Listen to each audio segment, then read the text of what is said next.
Hello students, welcome in class 11th. Class 11th means your college life. है ना.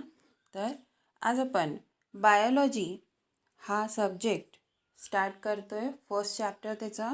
पण biology हा subject काय आहे, आपण काय स्टडी करणार आहे हे पहिले आपण इथं थोडंसं डिस्कस करूया किंवा म्हणूया आपण आपल्या सब्जेक्टची थोडी ओळख करून घेऊया आणि मग त्याच्यानंतर आपण तो पॉईंट डिस्कस करायला स्टार्ट करूया. First chapter biology. बायो आणि लॉजी असे दोन शब्दांनी तयार झालेला हे शब्द आहे. बायोज हे ग्रीक शब्द आहे ज्याचा अर्थ असतो आहे लाईफ आणि लॉगस इज थॉट. कशाबद्दल विचार करायचा आहे तर लाईफबद्दल. म्हणजेच biology is the branch of science which deals with the study of living beings. ज्याचं दुसरं नाव आहे लाईफ सायन्स. है ना.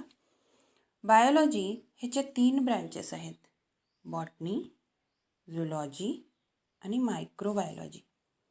Botany the study of plant. Zoology is study of animals. Microbiology is study of microorganisms.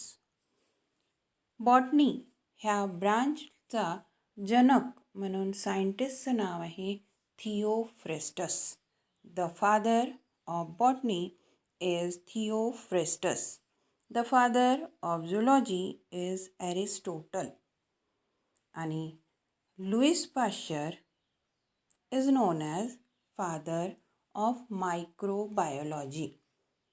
Okay. Let's start our first chapter. The first chapter is very basic. जे आपल्या सगळ्यांच्या खूप वेल non concepts आहेत. Living आणि non लिव्हिंगचा study केला आहे. आणि चॅप्टरचं नावच आहे लिव्हिंग वर्ल्ड. लाईफ ज्यांच्यामध्ये आहे म्हणजे प्लांट्स आणि ॲनिमल्स. अर्थवर millions of plants and animals present आहेत आणि त्यांचं कसं क्लासिफिकेशन केलं जातं आहे, कसं त्यांना ओळखलं जातं आहे हे थोडक्यात आपण ह्या चॅप्टरमध्ये स्टडी करणार आहे. पण आपला फर्स्ट पॉईंट स्टार्ट होतो आहे characteristics of living organism. Living organism ह्यांचे कॅरेक्टरिस्टिक फीचर काय आहेत? What are the characteristic features of living organism? How can we differ in between living and non-living? The first point is growth and development. Second is metabolism. Third is sense or response. Fourth is homeostasis. Fifth, adaptation. Sixth, death. Okay, so what is growth and development? Every living being increase in size as well as they develop their mental ability is known as growth and development. This is the first characteristic feature of living organism. The second point, metabolism. I hope you remember this term. Metabolism हा शब्द आपल्याला previous लेक्चर्समध्ये काही आलेला आहे. Metabolism ह्या शब्दाचा अर्थ असतो आहे all physiological process which are going on inside the cell. सेलमध्ये होणाऱ्या प्रत्येक केमिकल रिॲक्शनला फिजिओलॉजिकल प्रोसेसला मेटाबॉलिझम म्हणलं जातं आहे. हे 2 टाईपचे आहेत, ॲनाबॉलिझम आणि कॅटाबॉलिझम. ॲनाबॉलिझम म्हणजे काय तर ॲनाबॉलिझम ह्या शब्दाचा अर्थ आहे from simple substances formation of complex substance like photosynthesis. In photosynthesis the simple substance carbon dioxide and water produce carbohydrates. This is anabolism. म्हणजे काय झालं तर सिम्पल सबस्टन्सेसनी कॉम्प्लेक्स सबस्टन्स तयार केला, त्याला आपण म्हणणार anabolism. Next term is catabolism. Catabolism होणं म्हणजे ब्रेकडाऊन होणं. एक्झाम्पल काय दिलं आहे? डायजेशन. जेव्हा आपण फूड डायजेस्ट करतो आहे तेव्हा ते सिम्पल सबस्टन्सेसमध्ये कन्वर्ट होते आणि ते सिम्पल सबस्टन्सेस मग आपल्या ग्लुकोजच्या फॉर्ममध्ये बॉडी आपली ॲब्झॉर्ब करत जाते. So catabolism means what? Catabolism is the breakdown of complex substances in simple substances. The third term is sense or response. Sense or response. What is the meaning of sense or response?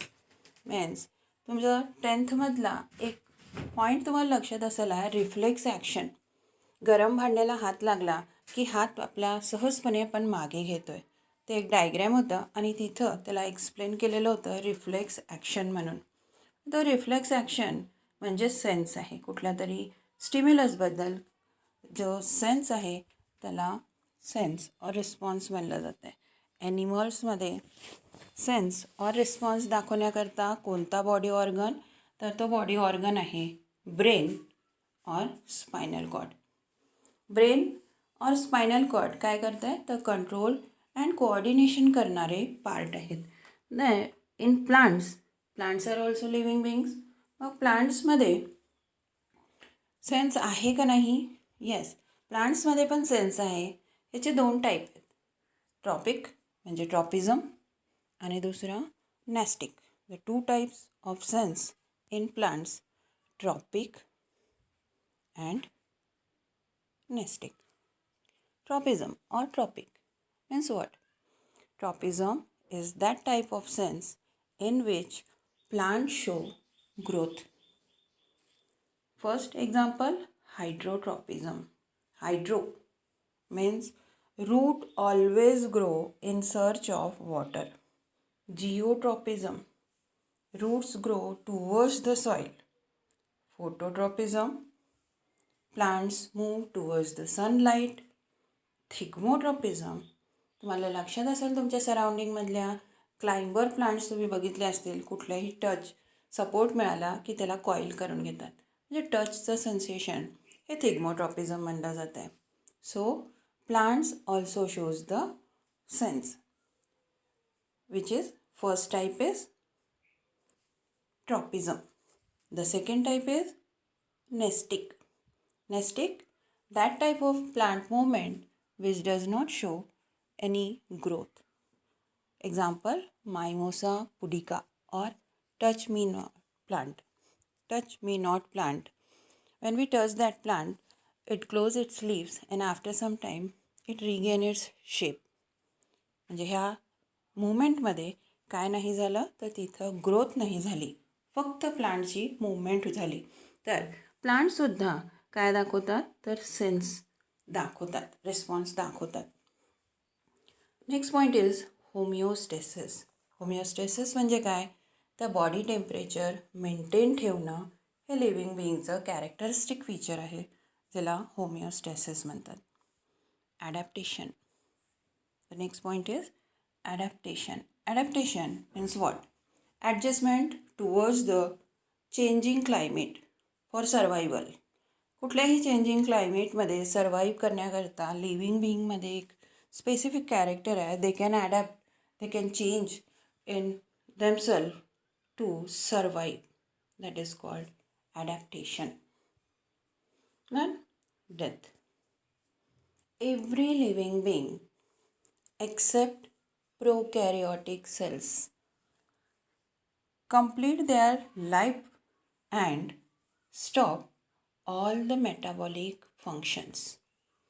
All the metabolism are stopped and that is known as death. So what are the characters? Characters are growth and development, metabolism, sense or response, homeostasis, adaptation and death. Yes.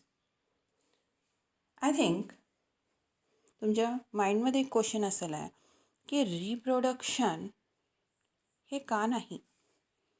Living बिईंगचं characteristic feature reproduction नाही आहे. Why? Reproduction is not a characteristic feature of living being. How and why? तर ह्याचे काही examples बघूया. Honeybee, you know honeybee is an insect. It does not reproduce. हनीबीमध्ये male जे असतात, ज्यांना ड्रोन पण म्हणलं जातं आहे, ते रिप्रोड्यूस करू शकत नाहीत. रिप्रोडक्शनची कॅपॅसिटी त्यांच्यामध्ये नाही आहे.